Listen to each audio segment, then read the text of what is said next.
Students, चलिए आज हम लोग स्टार्ट करते हैं डिटर्मिनेंट की दूसरी एक्सरसाइज 4.2। ठीक है, एक्सरसाइज 4.2। इस एक्सरसाइज में जो इसका इंट्रोडक्शन है उसमें हम लोग को पढ़ना है प्रॉपर्टीज ऑफ डिटर्मिनेंट। डिटर्मिनेंट की प्रॉपर्टीज को पढ़ना है। तो सबसे फर्स्ट प्रॉपर्टी क्या है? जो पहली प्रॉपर्टी है उसका नाम है रिफ्लेक्शन प्रॉपर्टी। प्रॉपर्टी वन, पहली जो प्रॉपर्टी है उसका नाम क्या है? Reflection property. Reflection property, okay. ये रिफ्लेक्शन प्रॉपर्टी का मतलब होता क्या है? इस रिफ्लेक्शन प्रॉपर्टी का मतलब ये है कि अगर हम किसी डिटर्मिनेंट के रो को आल रो को कॉलम में बदल दें, आल कॉलम को रो में बदल दें, that's value is not change, यानी वैल्यू रिमेन्स अनअल्टर्ड। ठीक है, तो इसको हम ऐसे समझ लें कि अगर कोई डिटर्मिनेंट आपको दिया है A B C alpha beta gamma x y, ठीक है, तो ये रिफ्लेक्शन प्रॉपर्टी क्या कह रहा है कि अगर इसके रो या कॉलम को आप इंटरचेंज कर दो, ठीक है, तो रो को कॉलम में या कॉलम को रो में बदल दिया, a B C alpha beta gamma x Y z, तो इसकी वैल्यू क्या है कि सेम आएगी, इसमें कोई चेंज नहीं आएगा। इसको आप कैलकुलेट करोगे, अगर वैल्यू निकालोगे तो ये सेम ही आएगा। ठीक है, चलिए सेकेंड प्रॉपर्टी देखते हैं क्या है। सेकेंड प्रॉपर्टी है all zero property. Property second का नाम क्या है? All zero property. इस ऑल जीरो प्रॉपर्टी का मतलब ये है कि if all the element of a determinant are zero then its value is zero. इसका यही मतलब है। तो इसका मीनिंग क्या कह रहा है ऑल जीरो प्रॉपर्टी से? अगर हमने कहा इसका कोई रो या कॉलम कोई भी एक जीरो कर दिया, जीरो बी सी, ठीक है, zero beta gamma, zero y z, अगर कोई रो या कोई कॉलम, यानी कॉलम की भी बात कर रहे हैं, तो इसकी वैल्यू क्या रहेगी? ऑलवेज जीरो होगा। ठीक है, तो फॉर एनी रो और any column if all the elements are zero then its value is zero. Third property क्या है वो देखते हैं। प्रॉपर्टी थर्ड है आपका प्रोपोर्शनैलिटी प्रॉपर्टी।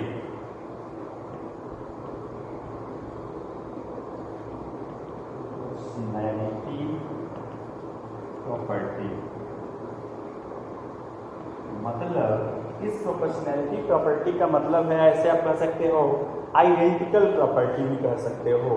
प्रोपोर्शनैलिटी का मतलब यह है कि अगर किसी डिटर्मिनेंट में कोई दो रो या दो कॉलम प्रोपोर्शनल हो तो उसकी वैल्यू ऑलवेज क्या होगी? जीरो होगी। यही इस प्रॉपर्टी को कह रहा है। तो मतलब ये हो गया, अगर हमने यहाँ लिखा ए बी सी और प्रोपोर्शनल हो गया दूसरा भी के ए के बी के सी और यहाँ हो गया आपका एक्स वाई जेड, तो ये दोनों रो देखिए प्रोपोर्शनल हो गए। इनका रेशियो निकालोगे तो क्या आएगा? 1/k। ठीक है, या सेम भी हो जाए, जैसे यहाँ पे भी ए बी सी हो गया तो a/a 1 आएगा, b/b 1 आएगा, प्रोपोर्शनल तो हुआ ना, तो आइडेंटिकल हो जाए। एनी टू रो और any two column are identical are proportional then its value is always zero. Okay, तो यहाँ तक बात क्लियर हो गई। अब आते हैं नेक्स्ट प्रॉपर्टी नंबर 4 पे, तो थोड़ा सा हमें इरेज करना पड़ेगा ऊपर से। प्रॉपर्टी नंबर 4, फोर्थ प्रॉपर्टी है स्विचिंग प्रॉपर्टी। इसका नाम है स्विचिंग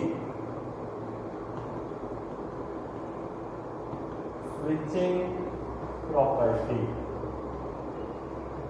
ये स्विचिंग प्रॉपर्टी है, इसका मतलब क्या होता है? स्विचिंग प्रॉपर्टी का मतलब ये है कि अगर आप किसी डिटर्मिनेंट में किसी दो रो को या दो कॉलम को स्विच कर लो, मतलब आपस में इंटरचेंज कर दो, ठीक है, तो उसकी वैल्यू क्या होगी, डिटर्मिनेंट की वैल्यू माइनस साइन के साथ चेंज हो जाएगा, मतलब यहाँ है ए बी सी, यहाँ हो गया alpha beta gamma x Y z. तो अगर हमने क्या किया, रो में ही स्विचिंग कर लिया, यहाँ हो गया alpha beta gamma a B c x Y z, तो इसकी वैल्यू क्या हो जाएगा, निगेटिव हो जाएगा, माइनस साइन। मतलब ये हो गया कि अगर हम वन टाइम यानी कि आड नंबर ऑफ टाइम अगर करेंगे तो नेगेटिव आएगा, और अगर इवन नंबर ऑफ टाइम यानी अगर इसी को एक बार और कर दें पॉजिटिव हो जाएगा, ठीक है। तो इवन टाइम्स करेंगे तो पॉजिटिव होगा, और आड टाइम्स में करेंगे तो क्या होगा, नेगेटिव होगा। ओके, आफ्टर दैट फिफ्थ है scalar multiple property. Fifth property is scalar multiple property, property 5।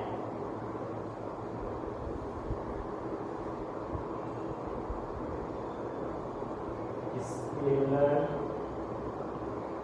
Multiple property, ठीक है, इस प्रॉपर्टी का नाम है स्केलर मल्टीपल प्रॉपर्टी। मतलब इसका क्या हुआ, अगर किसी रो या किसी कॉलम को किसी स्केलर से मल्टीप्लाई कर दिया जाए, if you multiply any row or any column by a scalar, then its total value is multiplied by the that scalar, ठीक है। मतलब ये हो गया कि अगर हम कहें कि डेल्टा की वैल्यू कितना है, A B c x Y z alpha beta gamma, ठीक है, ये एक हमारा डिटर्मिनेंट है जिसको हम डिनोटेड बाई डेल्टा भी बोलते हैं, ठीक है। अगर इसके दूसरा हमने एक डिटर्मिनेंट ले लिया that is called delta one, जिसमें हमने क्या कर दिया, दैट इज के ए के बी के सी, ठीक है, दिख रहा है, और एक्स वाई जेड सेम छोड़ लिया, अल्फा बीटा गामा इनको भी सेम छोड़ दिया। तो इस डेल्टा वन की जब वैल्यू जो होगी दैट इज के टाइम्स डेल्टा, डेल्टा का के टाइम्स, जितना एक रो में मल्टीप्लाई हो गया तो डेल्टा की जो भी वैल्यू आएगी उसका क्या हो जाएगा, के टाइम्स से मल्टीप्लाई हो जाएगा, यही ये प्रॉपर्टी कह रहा है, ठीक है। तो स्केलर मल्टीपल प्रॉपर्टी क्लियर हो गया। If we multiply, if any row or column is multiplied by the any fixed scalar quantity, then the determinant value is multiplied by the that scalar quantity, ठीक है। After that number 6 property,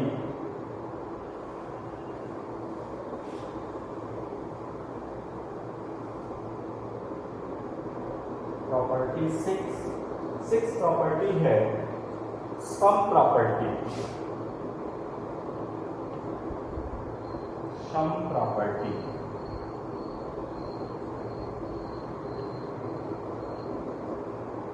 sum property क्या कह रहा है कि if a determinant in a determinant any row और any column is the sum of the two element, then it can be break into the two determinant. इसको दो determinant में break किया जा सकता है।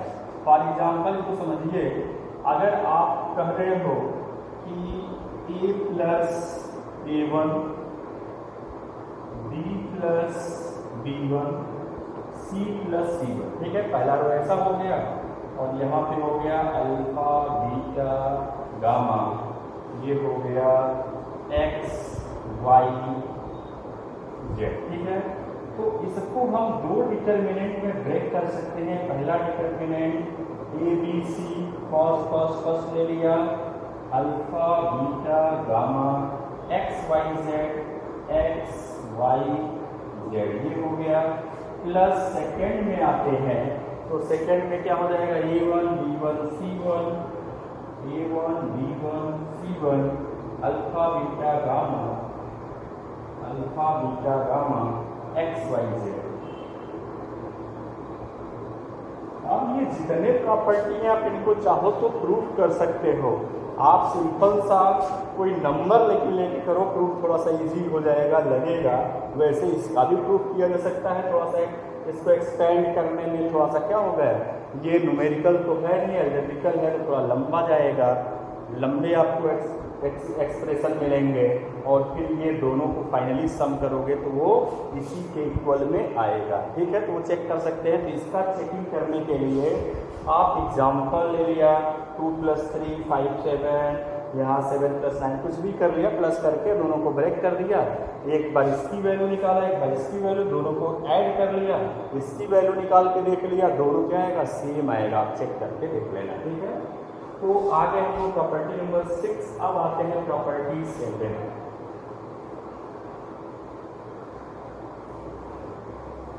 प्रॉपर्टी 7 है property invariance. Property of invariance मतलब ये इसका क्या हुआ, property of invariance. Property 7 property of invariance. इसका मतलब इनवेरिएंट का मतलब आपको समझ रहे होंगे। इसका मतलब ये हुआ कि अगर किसी रो या किसी कॉलम में आप प्रॉपर्टी से लगा करके रो या कॉलम प्रॉपर्टी लगा करके एडिशन सब्ट्रैक्शन कर लो तो भी उसकी वैल्यू सेम रहती है। There is no change in the value of the determinant.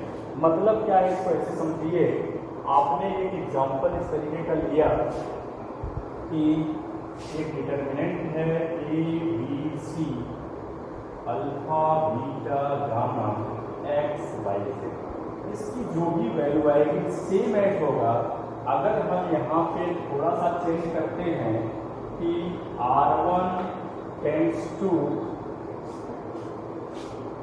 R1 को क्या C1 या R1 किसी को कर सकते हैं, तो R1 अगर करना चाहते हैं तो R1 भी कर लीजिए। R1 tends to R1 + R2 MR2 + MR3 ऐसा करते हैं। ठीक है, तो मतलब यहाँ पे हमारा ए आ गया, m से मल्टीप्लाई हो गया m अल्फा, इसमें n से हो गया तो प्लस mx। ठीक है, इसी तरीके से सेकेंड पहला रो में अब ये हो जाएगा b +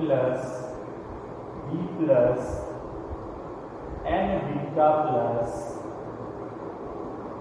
n y ये हो गया। लास्ट जो होगा वो क्या हो जाएगा, c plus m gamma plus n। तो पहला रो क्या हो गया, चेंज हो गया। ठीक है, अब और जो है सेम रखिए, alpha beta gamma x Y z. तो यही ये प्रॉपर्टी कह रहा है कि ये इनवेरिएंस रहेगा, इनवेरिएंट रहेगा अगर आप किसी भी रो या किसी भी कॉलम में आपने ऐसा ऑपरेशन लगा दिया। R1 प्लस हमने यहाँ पे क्या किया है MR2 + NR3, यही प्रॉपर्टी लगाया है। तो अगर ऐसा आप कुछ प्रॉपर्टी करते हैं तो इसकी value remains unchange, value same ही आएगी। तो आप इसमें ऑपरेशन लगा सकते हैं, R1 + R2 करके सकते हैं। ठीक है, या कुछ मल्टीप्लाई करके भी प्लस कर सकते हैं, माइनस कर सकते हैं। इस तरीके की प्रॉपर्टी आप अप्लाई कर सकते हैं। तो नेक्स्ट आता है property number 8।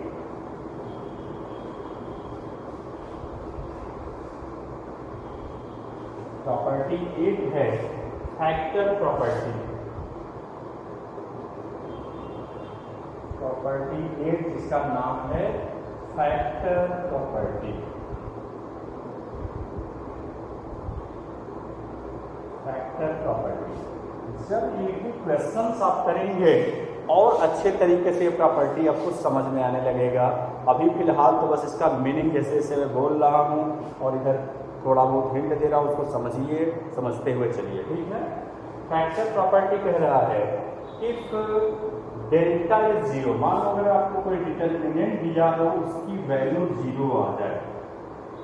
If delta is 0 when x x is alpha, मतलब उसमें वेरिएबल दिया हुआ है डिटर्मिनेंट में, और उसमें अगर एक्स की वैल्यू आप कुछ पुट कर रहे हो, उसकी वैल्यू 0 आ जा रहा है, इसका मतलब क्या होगा, this means this implies that x minus alpha is a factor of the given determinant. Delta का क्या होगा, फैक्टर कहलाएगा।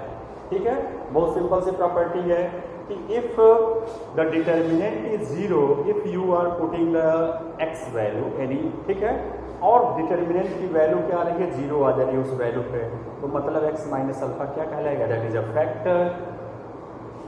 नेक्स्ट प्रॉपर्टी नंबर 9 क्या है देखा जाए। 9 प्रॉपर्टी है ट्रायंगुलर प्रॉपर्टी। वैसे तो बहुत कम यूज में आएगा, लेकिन 8 तक तो आपको मिलेगा ही मिलेगा। आपने प्रॉपर्टी नंबर 9, प्रॉपर्टी 9 इसका नाम है ट्रायंगुलर प्रॉपर्टी।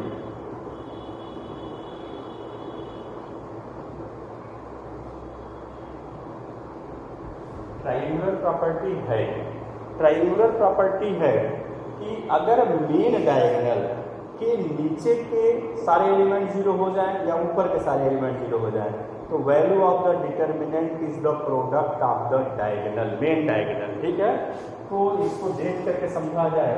अगर आपने लिखा यहाँ पे कि A1 A2 A3 0 B2 B3 0 0 C3, एक मैंने ये डिटर्मिनेंट आपको दिखाया जिसमें मेन डायगोनल के नीचे के एलिमेंट को मैंने 0 दिखाया।